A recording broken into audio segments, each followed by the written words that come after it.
Hello, everybody. This is Noah and John, and we are from UrbanDigs, and we're talking Manhattan. And we're going to the legal side here today, Johnny. We're going right to the source to find out what's going on because they see it all. They see all the contracts. Well, this is really where the magic happens, and especially today because you have to have some kind of magic to actually get something happening. So yeah, it's going to be an interesting conversation. There's a lot of stuff happening behind the scenes, so it'd be great to kind of pull the curtain back and see what's going on. Yeah, I totally agree. And look, I'm just starting out here looking at the chart room here, John. Inventory is at 5177. We keep going down. This would probably be over 7,200 at this point, or 7,000 at this point, and Right. going higher. So we're going to keep doing these podcasts over the weeks to come. We're kind of halfway through this, 4 or 5 weeks in. Hopefully another couple of weeks we get out of it. And where is this number going to be when we get out of it? Inventory is going down. So that's one thing buyers need to understand out there is they're not getting as many options, and not every seller is hitting that bid. But a person is joining us today. I got Katz Matz here from Katz Matz. Thank you so much for joining us. And I don't know the official statistics, but I think Katz Matz is involved in 99% of the residential transactions in the city. You can correct me if I'm wrong there, Steve, but I think that's the unofficial figure. No, we're busy, but. Yeah. But we're busy, but, we have wonderful colleagues as well. So Yeah, of course. Awesome. Stephen, thank you so much for joining us. And listen, tell everybody a little bit about yourself, about what you guys do, and then get right into it. What are you seeing out there? Sure. Well, we are, as you might know, a residential real estate law firm here in the city, although we do have a pretty active practice in the Hamptons, on Long Island, as well as Westchester. And we also have a banking division. We represent 23 different lenders on the mortgage side of things. We are, I guess, on the front lines, and it's all about creating the relationships now. We had them before, and it's been a very collegial environment. As you probably know, there's really only a handful of us that do just this. And you're right, the same names do keep popping up. We actually, just to let you know before I launch into things, there's a group of us of I call it the usual suspects, who are meeting now twice a week to share information. These are, colleagues, but yet competitors. And if anything good comes out of this, well, there's several things that may be okay that come out of this. It's really a sense of community. And I don't want to be cliche because that's not my style, but it's to a level I've not seen. We're sharing riders, we're sharing due diligence. Hey, have you done a deal in such and such a building? I can't get in there to read minutes. So, it's really been a wonderful experience, but, a lot of what we're seeing is similar. Hang on one second. No, I'm sorry. A lot of what we're seeing among our colleagues it's similar. We're all, if I'm on the phone calling an attorney, I represent a buyer and the buyer wants a reduction. And I'm waiting to hear what the seller's attorney going to say, knowing full well that a half an hour later, I will be the seller and a buyer's going to call me and start discussing reductions. So Right. It's really sharing the experiences on both sides of the deal. I think what you really can break this down into in order to be organized, three different segments. One is how we're dealing with contracts that are in negotiation, where we're lucky enough to have people that are actually wanting to still buy and sell apartments. The second thing is, what do we do with contracts that are already, or transactions that are already in contract? Talk about renegotiation and things like that. And the third is, how do we really set up the closing? How are we doing virtual closings? I think if I keep it organized in that way, it will all sort of come together and make more sense, if that's okay with you. Yeah. So let's go into the first group. Okay. Contracts and negotiation. Anybody who thinks they're going to go into contract without what we call a COVID clause is kidding themselves. Wow. I'm sorry? What is a COVID Yeah, clause? you could COVID clause, right. It is a clause that we're putting into new contracts, all of them, really, without exception, that provides for delays, the ability to delay, the ability to change the time periods in the contracts, and ultimately, of course, change the closing date. We've come to all of us know these contracts by the back of our hand, like the back of our hands. I have X period of time to get my board package in. I have X period of time to submit my commitment letter. Yeah. I have to close on or about such and such a date. Yeah. Even though that's fluid, there's a 30-day parameter there. Throw those out the window. Throw them out the window. Not to be flip, but I amongst ourselves, we say all those numbers are fairly meaningless right now, because there are so many factors that would go into being able to actually complete a deal. So what we've come up with is a list of what we call COVID events. So a clause in the contract would be an out, a way to delay without any penalties due to a COVID event. And there are things like, if there is a complete lockdown, I mean, we don't really have that in New York City, but a martial law kind of thing where you really can't leave. A government-ordered quarantine of the parties. One of the parties actually being diagnosed or hospitalized with COVID. And then the most important part is, I think, a party that's necessary to the transaction. A lender, an appraiser, a transfer agent, someone who's necessary to complete the deal. If they cannot perform their task, then that would be a COVID event kicking in the right to delay and ultimately terminate a contract, because you can only delay so long before you have to give either side a right to cancel. I mean, I'm looking at things like 6 months. God forbid this thing takes 6 months. Right. But as lawyers, none of us like anything open-ended. So all contracts are going to have this COVID clause or a variation thereof. We've been disseminating this and sharing it amongst ourselves, and it's going to be in every contract. Some people don't want to give you 6 months. Some will say 90 days. But so it's particularized to each unique set of circumstances, but it's going to be there. The other aspect of contracts, well, there's two other things I want to talk about. One is financing contingencies. Welcome back. I don't care if it's buyer, seller, buyer's market, seller's market. They're going to be in there. I don't know a buyer that's going to want to sign anything without that. Yeah. And more importantly, a funding contingency. Forget my credit worthiness is wonderful. I make $1 gazillion a year, but if my bank won't fund the loan because of an event or a circumstance unrelated to me, i.e. something like one of these COVID events, I should have the right to walk away because of that. That's sort of de rigueur at this point. The third thing I want to mention is due diligence. Very slowly but surely, managing agents are beginning to email us the minutes. Now, we know that minutes are often not the best source of information because most buildings don't put anything very juicy in their minutes. That's why we have our questionnaires, and that's why we interview them on the phone, the managing agents on the phone. They're still important to cover. We have to look at what's in the minutes. I remember when this first started, excuse me, about a month ago, I called one particular managing agent. I said, well, I'd like to come in and read the minutes. They said, well, I said, would you please email us the minutes? We don't want to come in. No, we won't email them. You have to come in here and read them yourself. I said, can I make an appointment to come in? No, you can't come in. So it's up against a wall. So slowly but surely, we've all developed our own confidentiality agreements. One of the methods is email me the minutes on a Dropbox or something that's going to expire in 2 hours so that we know it's gone. I can read it. I can't disseminate it. That's been pretty successful. So that's been helpful with the due diligence.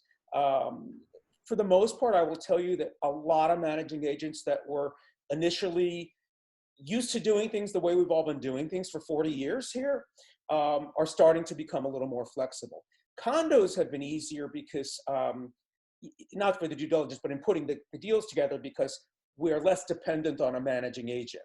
All we need them is just to send us a waiver package at the end of the day before we close. So, but these are the things that are happening for deals that are going into contract. Right. So let's talk about that for a second, Stephen. Deals that are, because I'm most concerned about my fellow colleagues being in a situation where they're lucky enough to get a transaction offer accepted.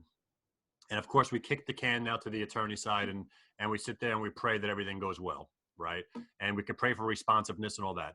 But walk me through what could that agent do right now to make sure everything goes as seamless as possible? Like what does that contract phase look like today? What's causing logistical challenges in that contract phase right now, considering this shutdown or whatever you want to call it? And what can we do as agents to get ahead of that to expedite that deal happening in a smooth and seamless way? The number one thing, and this is a theme I'm probably going to talk, I don't know how much time you're going to give me today. I could probably talk all day about real estate, but as could you guys. But the number one thing is to convince or persuade people to be flexible and cooperate.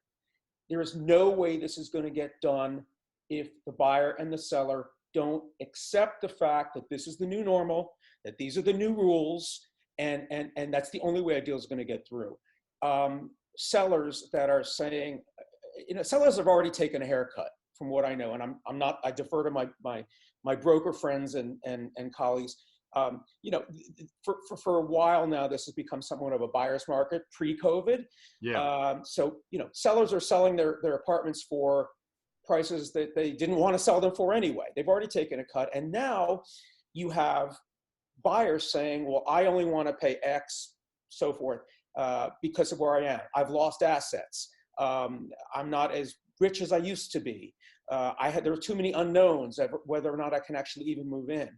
I think if you have an exclusive and you're dealing with a seller, the best you can do is to, because they'll listen to you guys, is to explain that if you really have the desire to truly go into contract and sell this, you may have to compromise some more. You just may have to do it. Buyers do the same thing. It's I will get you the protections that I can get you, but understand that we have a seller who's already taking a hit, and buyers do have more power right now. They really do. And a lot of buyers think to the extent that they have a seller over the barrel. It boils down to how badly the seller really wants to sell. Because I think that's really what a broker can do, is to try to persuade. And the other thing is, with our due diligence, if you have any ins with managing agents, and also the clients that are the shareholders or the owners of an apartment, have them reach out to the managing agent. You're paying their salaries, shareholder and owner. So let me ask you one by one. Okay, I just got an accepted offer. Deal sheet. That's the broker's responsibility. There's no reason why within 3 hours or 2 hours you shouldn't have full deal sheet information sent out so that you get that torch going. Deal sheet done. Right. Okay, you now get started. Contracts. That's virtual, correct? You can deal with that virtually. Of course, and we did prior. Okay, building finances.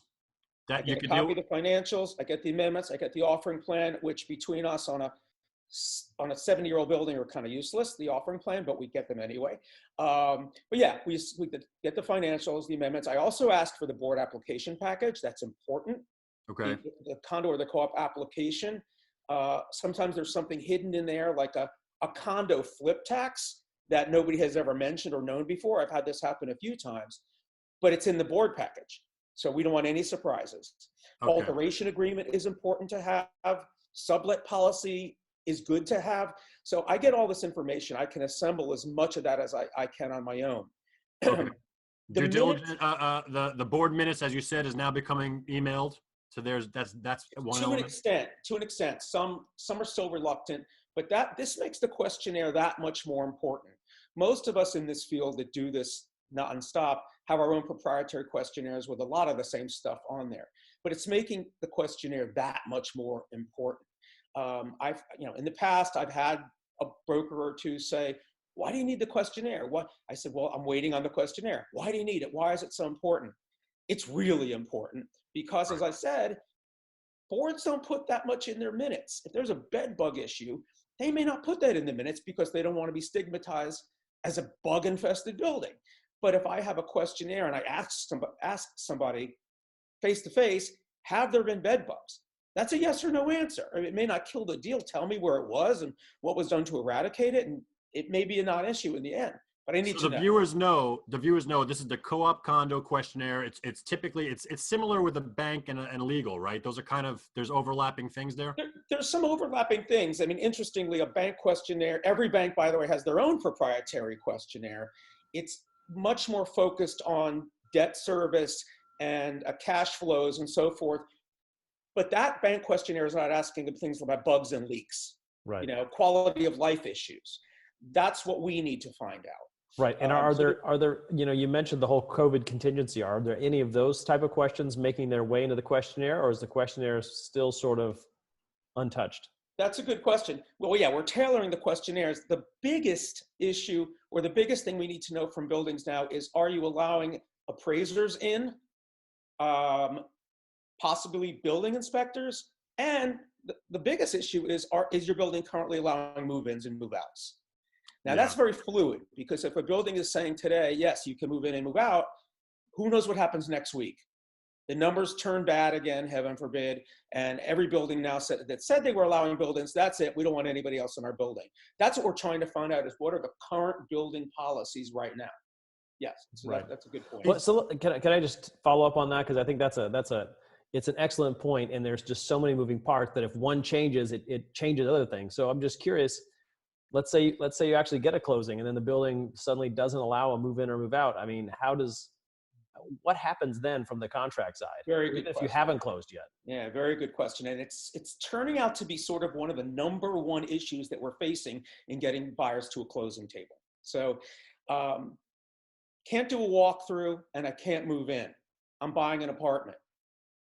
I don't really want to close, because I'm going to say to you, why would I plunk down X million dollars when I can't even get in there to kick the tires? Now, we know that apartments in New York are generally sold as is, except appliances and systems need to be in working order. That's sort of the baseline. I'm not talking about estate sales and things that are really as is, but your average apartment, you're buying the scratches and the dings, you're buying those things, you're buying the chip on the counter, but things have to be in working order, free from leaks and things like that. So I'm a buyer and I can't get in there. I can't have somebody go in there. What are we doing? Well, regarding walkthroughs, we've had a few instances where the super has volunteered to go around with a FaceTime, and everybody on the FaceTime to turn on the stove, turn on the appliances, flush the toilets, open and close the doors and windows. And that has satisfied a few people. Okay, I can go ahead and close. One of the things that we're doing, both for people that can't move in and for people that can't do a walkthrough, is a tool that we've had in our pockets for a long time, and we're crafting agreements very similar to the holdover agreements. We call it post-closing possession agreements. Everybody wants to close, but the seller isn't ready to move out yet. It's really no different than that, because we're saying, okay, we'll close, seller can't move out. They might not even be allowed to move out. Escrow is held back pending the ability of a buyer to actually get in there, do the walkthrough. The escrow is there to fund any deficiencies or defects or damage that was caused before the seller was actually able to move out. That's been successful as well. So, do we love holdovers? None of us, brokers, attorneys, we don't love holdovers. I like a closing where you shake hands, here's your keys. Well, fist bump, whatever we do now. Here's your keys, here's your money, goodbye, have a good life. That's the best, that's clean. Yeah. Holdovers, not so much. And then our brokers, of course, are now saddled with coming back however many days or months later and having to redo this and open the book. But we do them. That's making a presence again, the same tool, but being used in a completely different role. So those are really the two ways. I mean, and I'm going to tell you, there are buyers that say, I'm not closing. I'm not going to close until I can get in. And that's when it becomes a little bit of a battle between buyer and seller that I can touch on if you'd like. So. Okay, so we gotta have to deal with that. I guess agents are gonna have to manage their expectations to expect that kind of stuff. Hey, Stephen, what about existing deals? So existing deals that were signed pre-COVID, are they going through? Are they renegotiating? If so, what does that look like? And any color? Yes, and yes. I joke, but it's not much of it. I probably spend 75% of my day. By the way, we're working just as harder than we ever did for less deals. But 75% of the day is devoted to people trying to renegotiate contracts, renegotiate terms, battle about actually setting up a closing, loan expirations, banking is another whole issue, but that, Yeah. let me put that on the shelf for a minute. So you are in contract. You've been in contract for 2 months, 3, whatever it is. You've had a board interview, virtual or not. You've been approved, or the waiver has issued in a condo. Buyer says, you know what? I don't want to pay this anymore. It's happening. And my colleagues that do what I do, again, we're all very collegial at this point. We're all experiencing exactly the same thing. I don't want to pay this. I will close if you knock X $100,000 off the purchase price. Now you should know that the law is not in their favor at all. Contracts, whether it be co-op, condo, or townhouse, or residential, do not have what we call force majeure clauses. In commercial contracts, they are prevalent, not in residential contracts. Force majeure, for those of you that don't know, sort of a simple term, is an act of God, something beyond your control, floods, tornadoes, things that are really unexpected and out of your control. There's no doubt that this pandemic would be a force majeure, would be something that act of, I don't know, God or whatever, but it is clearly one of the largest components or largest factors that are delaying or derailing deals that we've ever seen and hopefully ever will see. So there are no clauses. The law is not on the side of the buyer here. And you should also know that in New York, particularly, this honor about closing will be honor about June 1st, okay? And we know, we've all come to accept that really means 30 days. The interesting thing that most people don't realize, there's no law that says it's 30 days. The case law says either side's entitled to a reasonable adjournment. And case law, which is, for those that don't know, are the decisions that have been handed down by courts with similar fact patterns to a particular deal, have ruled in favor and said, we think a reasonable period of time should be about 30 days, barring any unforeseen circumstances. These are unforeseen circumstances. Could it now be 60? Could it now be 90? So these dates that are in the contract are becoming increasingly meaningless. Yeah. So a buyer doesn't have the right to do this. Now, what happens? The buyer says, well, I'm not showing up unless you knock $200,000 off the price. It's all going to go back to how badly the seller really wants to sell the apartment. In the pre-COVID world, if I was a seller's attorney, in order to get the rear end of the buyer to the table, I would send a time of the essence notice, right? Again, those that don't know, time of the essence is probably the most powerful tool we had to compel a closing. Dear buyer, you are in default. You have not set up a closing. You've got 30 days to close, or I have the right to keep your down payment. That was normal. Now, right. Is it really 30 days to cure, or is it more like 90 or 120 days? Right. So we all agree, those of us that time of the essence has also lost its punch. So a seller, while the law would be on the side of the seller to prevail and not have to reduce their price, if they try to keep the down payment of the buyer, it's going to sit in the attorney's escrow account for God knows how many years until the courts are up and running again in 2023, hearing these cases, and nobody wins. Right. The buyer's not getting their down payment back, and the seller hasn't sold their apartment, and who knows how long it's going to take before the seller can resell the apartment.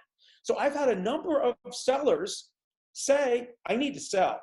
I don't want to sit with this for another year. I'll agree. I'll knock X dollars off the price. Or I will provide a financing contingency where there wasn't one before.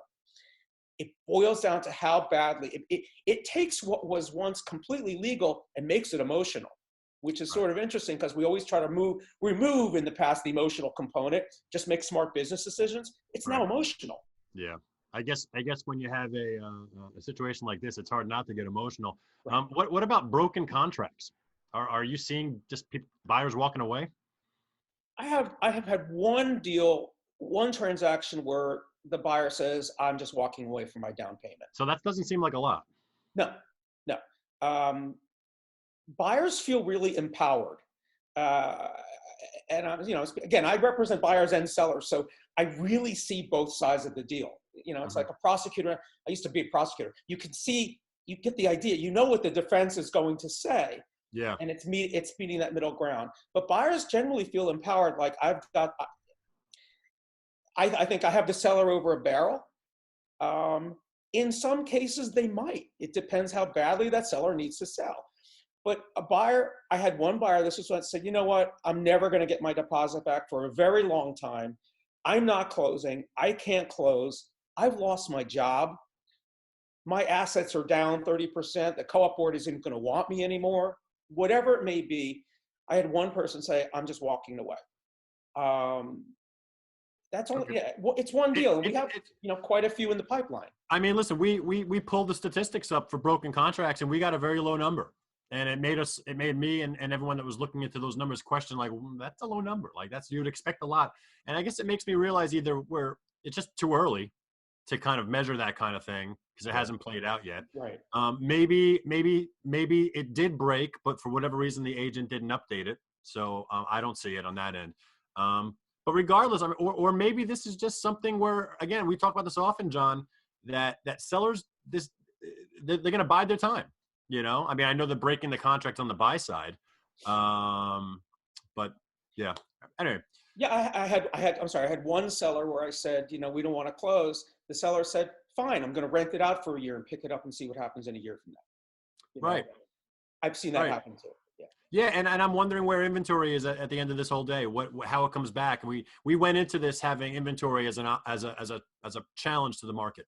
There was a lot of supply. There was a lot of sell side competition. Buyers had a lot of options. It was one of the components of the leverage that buyers had. And now they have the other components. They got negotiability. They got discounts, but they don't have the options. I think one of the reasons it's low, broken contracts, as you call them, is low. Is I also think I like to think positively. I am a glass half full kind of guy.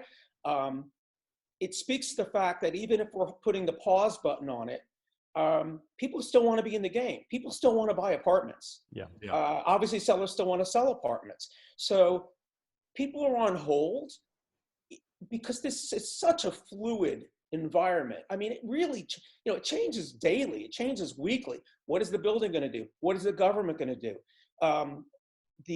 Governor Cuomo's order that virtual notaries were acceptable was set to expire, Friday. He extended that by another executive order, extending it now till May 7th. Right. So we were thinking, oh my God, we can't do these e-notaries anymore.